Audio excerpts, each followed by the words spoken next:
21.1 kilometres is not everyone's idea of a Sunday morning jog, but the compensating factor will be the scenery of picturesque Lake Macquarie from Spears Point to Valentine and back.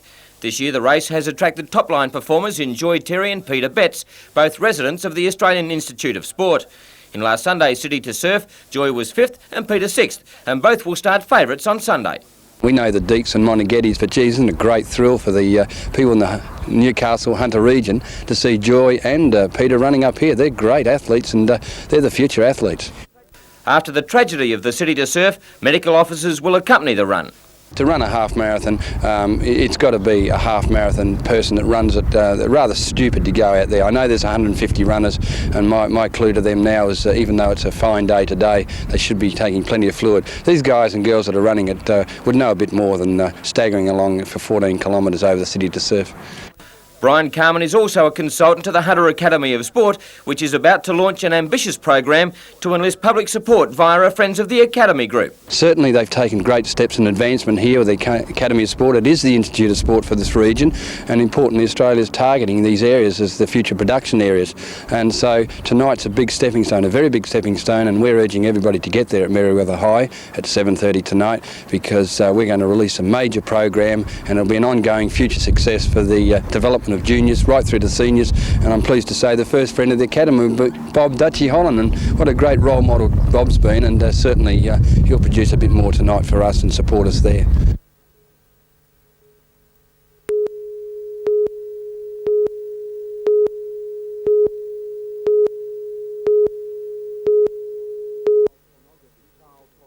Child pornography confiscated by Newcastle police during the arrest of adults on child abuse charges suggests that pedophile groups are extending their influence into the Hunter. But next week, police hope to know much more about their movements through Operation Paradox.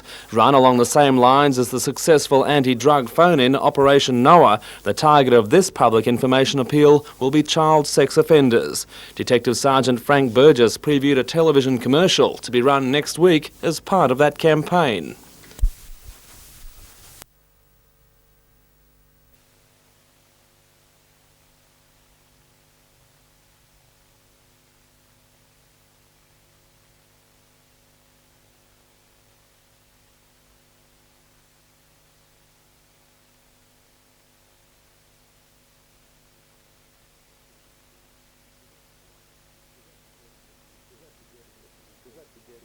Does that suggest that there's an active pedophile movement in this area?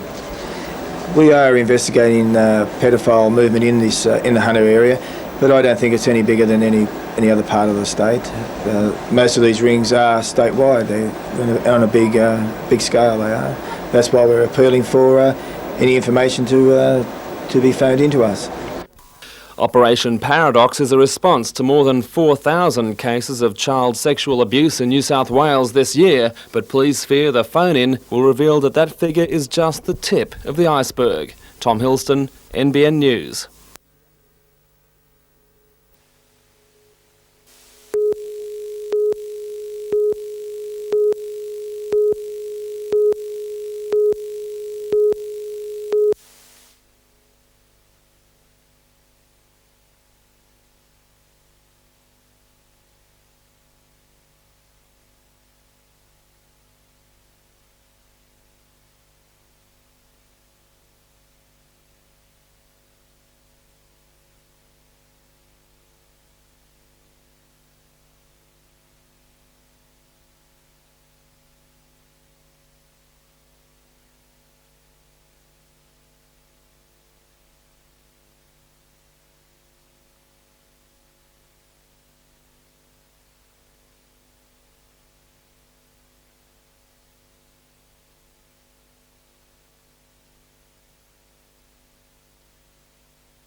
Coastal Patrol volunteers received the distress call just after 6:15 this morning and guided water police to an area between Broughton Island and Seal Rocks.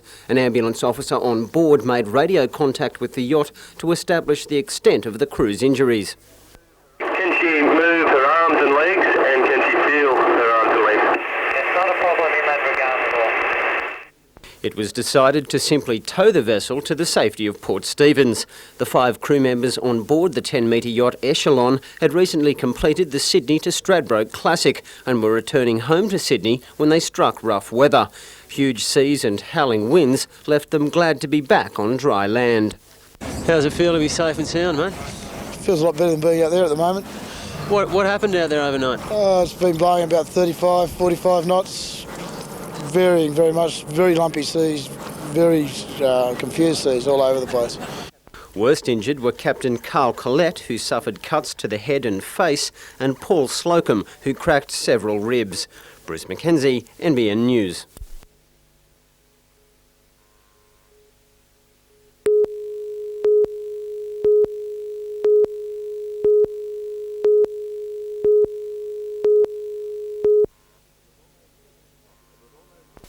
It was almost 7 o'clock on Sunday night when a 19-year-old woman was approached outside a takeaway food shop on Beaumont Street in Hamilton by a man she says claimed to have a gun. He ordered her into a dark-coloured Holden sedan and drove her to the Tudor Inn motel just a few minutes away.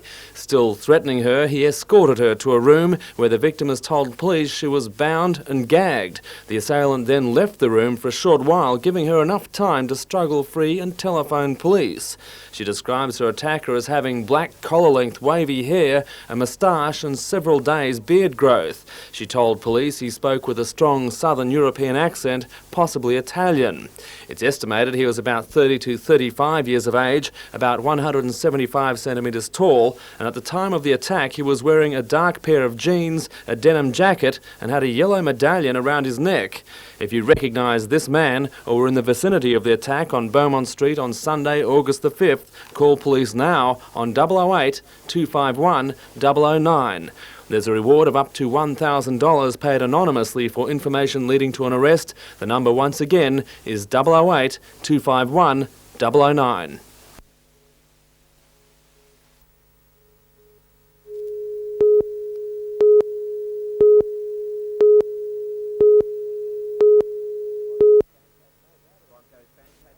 Broncos fans had no doubt as to the impending outcome of the match, and with plenty of handling errors by the Knights, it appeared as though the script was written.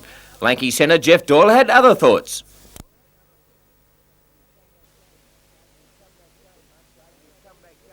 In his comeback game, Mark Sargent was willing to mix it, but came off second best in this encounter with blood flowing freely from a facial wound. It took 24 minutes to open the scoreboard, and it was Brett Plowman who did the trick.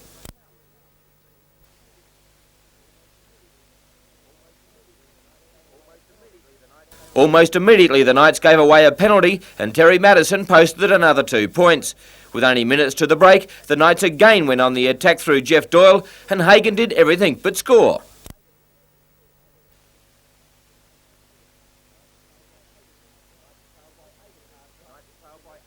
The Knights trailed by 8 at half-time and the message from each coach was simple. And Renouf for the Broncos answered Bennett's call.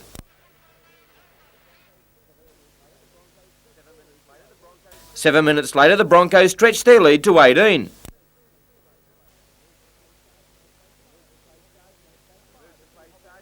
The move to play Sargent had backfired as he hobbled from Lang Park, and with holes appearing in the Knights' defence, Brisbane went in again.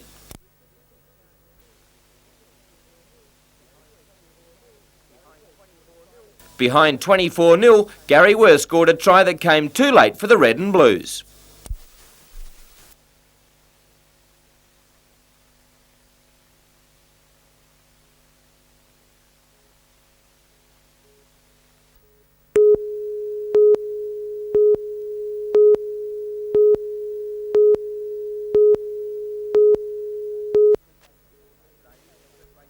Today, each entrant raced his or her vehicle over 6 separate laps of a 7.8 kilometre circuit, with the fastest time declared the winner. It's important to keep nice tidy lines while in pursuit of maximum speed and the best time. Justin Barham from YE campaigned a Toyota Sprinter and he set a time of 5 minutes 19.40 seconds to give his opponent something to chase. That time was good enough for 5th on the day. Warren Markham in a Datsun 1600 had a mixed day. He flipped his car, got it back on its wheels and still recorded the 4th fastest time of 5:18.18. A surprise was the Gosford entry of Ian Hill, who threw his Subaru four-wheel drive around the course with reckless abandon, and he recorded a super time of 5:18.05 to grab 3rd spot in the overall placings. But main interest rested in the battle between two Sydney drivers, Brett Middleton and Mark Schwarzel. Middleton needed a win to grab 1st spot in the series, and although being a little conservative with his Datsun 1600 Turbo, managed to turn in the excellent time of 5:17.05 seconds and throw out the challenge to Schwarzel. Schwarzel grabbed his chance with both hands and drove his 2-litre Datsun 1600 to a barnstorming finish and the winner's purse with an incredible time of 5 minutes 10.65 seconds. With 2 rounds remaining, Schwarzel leads Middleton by 2 points and it's still anybody's series.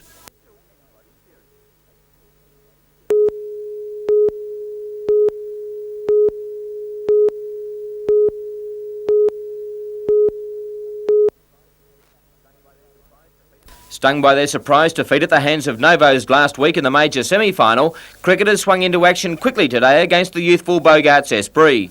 Playing a more physical game, cricketers led 13-4 at the end of the first quarter, with centre Kerry Page blotting out the attacking brilliance of Bogarts' Gina Mitchell. Repeatedly, the green and gold switched defence into attack, and by half-time had all but sewn up the game, leading by 10, 23-13. The minor premiers continued their relentless pressure and Bogarts couldn't match them while trying hard to get back on terms.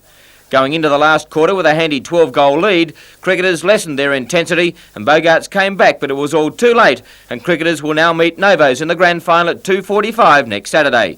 Today's final score, cricketers 41, Bogarts 26.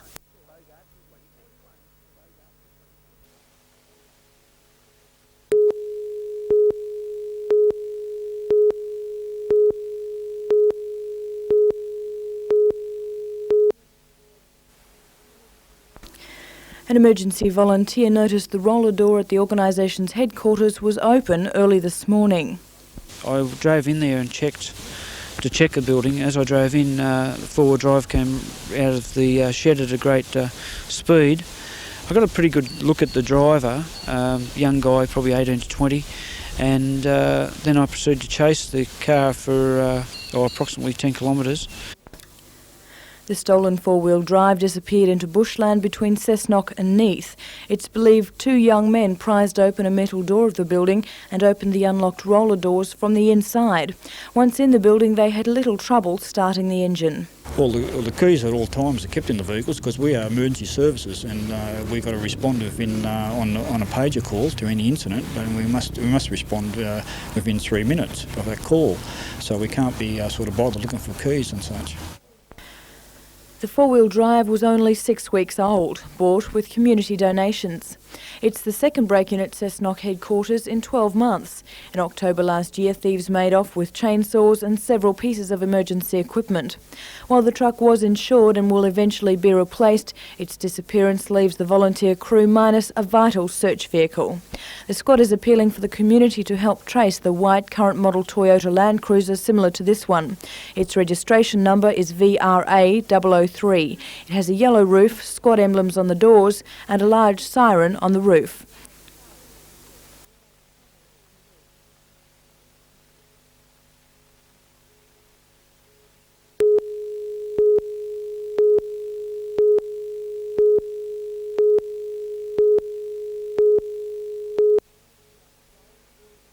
Young and old, boys and girls, and even a patriotic dog got into the act with colourful displays of Scottish country and Highland dancing.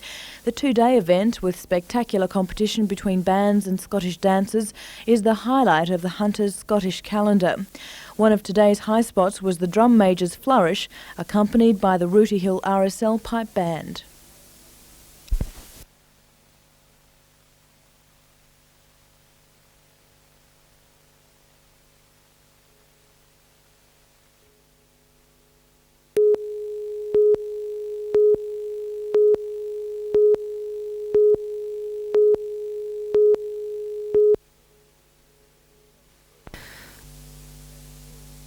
The The Conservatorium's auditorium is host to around 150 concerts each year.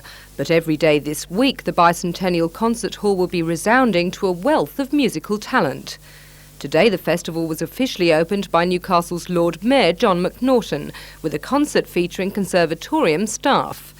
This begins a continuous round of lectures, competitions, recitals and concerts featuring both students and artists.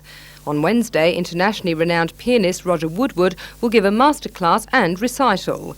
Competitions will reach a crescendo on Friday evening with the John Sinclair Cormack Scholarship Finals, carrying a $12,000 prize. The idea of the festival is to promote keyboard music via the Conservatorium's magnificent concert hall organ, Steinway concert grand piano and harpsichords. This one was delivered only last month and is making its first public appearance in the capable hands of New Zealand player Anthony Jennings. We're greatly encouraged with the response, and we'll be continuing each year, possibly broadening the scope of the festival a little. We'll keep the word keyboard in the title, but more and more we'll include other things.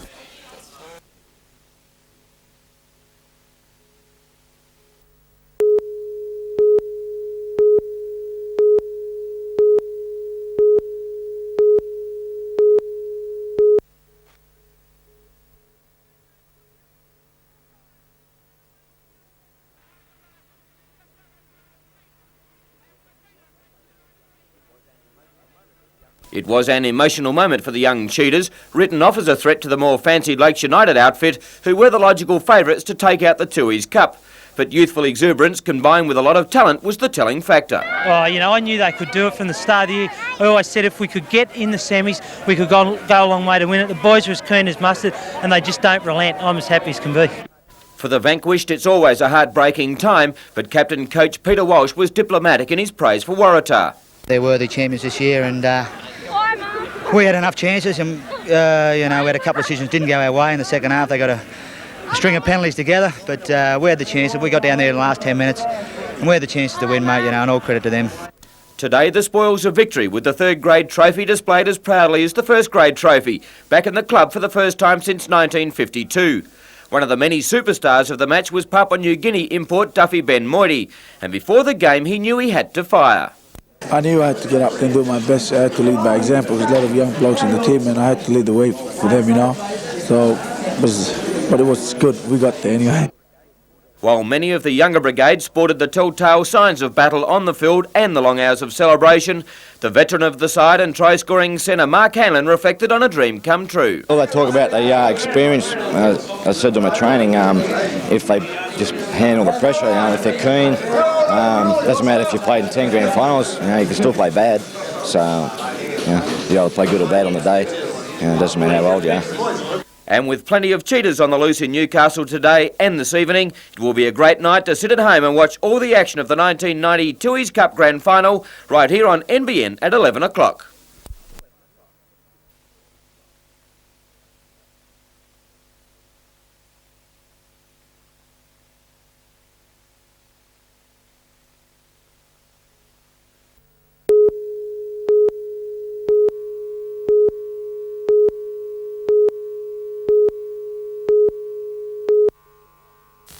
For Iraq's ambassador to Australia, it's been a day of shuttle diplomacy. Afif Issa Al-Rai held separate meetings with Foreign Minister Gareth Evans and Prime Minister Hawke, calling on Australia to help find ways of ending the Gulf crisis and assuring both that the 160 Australians caught up in the conflict are in no danger.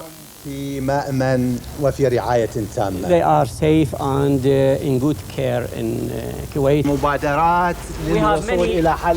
We are now having many initiatives to find a solution, and don't worry. Mr Hawke said the hostage-taking was horrific and told the ambassador that Iraq was risking an international stain on its reputation, a view that's shared by the opposition.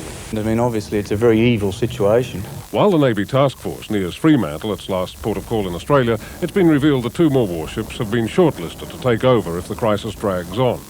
Criticism of the Prime Minister's original decision to send the ships was expected when caucus met in Canberra today, the left wing demanding caucus have a veto on any further military commitments. That's not acceptable to the government, and the issue will now be debated at a special caucus meeting tomorrow. Meanwhile, Foreign Affairs has defended itself against criticism that it's not kept Australian relatives of the hostages fully informed throughout the past 2 weeks of tension. We're very worried about the situation. It's a matter of great concern for us, and we can understand the concern of the families of Australians who are caught up in this awful situation. And whatever we get, we pass to the families as quickly as we get it. And Radio Australia is now broadcasting Foreign Affairs messages to our citizens in the Gulf, telling them not to obey the roundup orders, to stay in their houses, but, if they're caught up by Iraqi authorities, not to protest. And these are the pawns in Saddam Hussein's test of nerves. The 160 Australian hostages in Kuwait and Iraq. They are no longer anonymous victims of circumstance. Now they have been specifically mentioned by Baghdad Radio. Devastating news for their families living back here. Wednesday, began journey. What was the next thing that day? Sydney teacher Richard Herzig is one of those trying to carry on. His fiancée, Carolyn Hugevorst, is somewhere in Kuwait City. He hasn't heard anything about her since last Thursday. The direct reference to Australians now adds to the anxiety. Grandmother Nancy Han of Goolwa, south of Adelaide, is also becoming increasingly despondent. Her daughter Angela, husband Fernando and their 2 children could have been rounded up by Iraqi troops. At the moment, she has no idea of their fate. The mobile is either switched off or out of coverage area. Please try later. She too is appalled by the latest edict from Baghdad. It offers me just more fear. If they're rounding everybody up, as they say, if they're putting them where the chemicals are and things like that, really what hope have we got of getting one person out?